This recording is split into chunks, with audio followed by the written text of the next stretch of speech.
So this is you. Just bought Battlefield 2042. But you feel you suck in this game. So you're wondering to yourself, how do I get better in KD? So first of all, let's talk about the aiming first. You have to remember that this isn't Battlefield 1. The aiming is much more simpler compared to the previous game, but you have to remember how to handle weapons efficiently. So enter NoNam's aim trainer.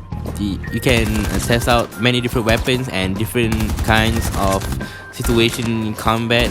It's very useful to me, and you can type this code that if you want to. Yeah. The next thing I want to talk about is the minor grinds that you need.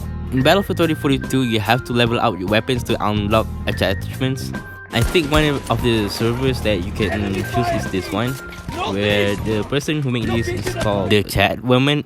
She's a very popular VTuber and you should check her out. So the next thing I want to talk about is the weapons and the loadouts.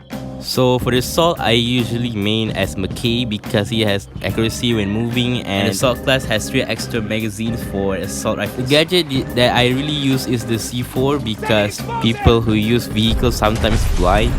I usually use the AK-24 because it has great versatility. If you have no dignity, you may use the RM-68. The engineer, I usually use the Boris because it has turrets useful in combat. I usually use the recoilless rocket launcher because it can destroy vehicles. If you want to use LMG, you have to use Ironsight because it has a long time of ADS. To me, the XM8 is very controllable and it's the best LMG to me. My team is currently losing. I usually use Angel because he has ammo and he can give out map packs and he can use supply drop. Other than that, he can replenish ammo upon revive. A lot of time, people don't usually use the supply drop. The supply drop is actually very useful because you can replenish or change your gadgets in an instant.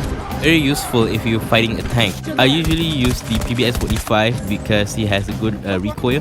It has an infrared scope which makes it as a sort of a mini sniper. Most players didn't notice this, that you can actually instant revive someone by equipping the defibrillator and just tap the revive button multiple times, which makes fast revive much more useless. Lastly, I usually use Rao as scout because Rao has the ability to spot the enemy if they kill you and can hack.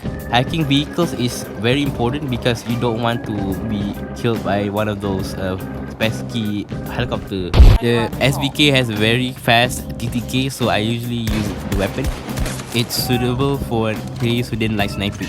I think this ball is very useful to spot enemies. Mostly just spot enemies, please, attack, and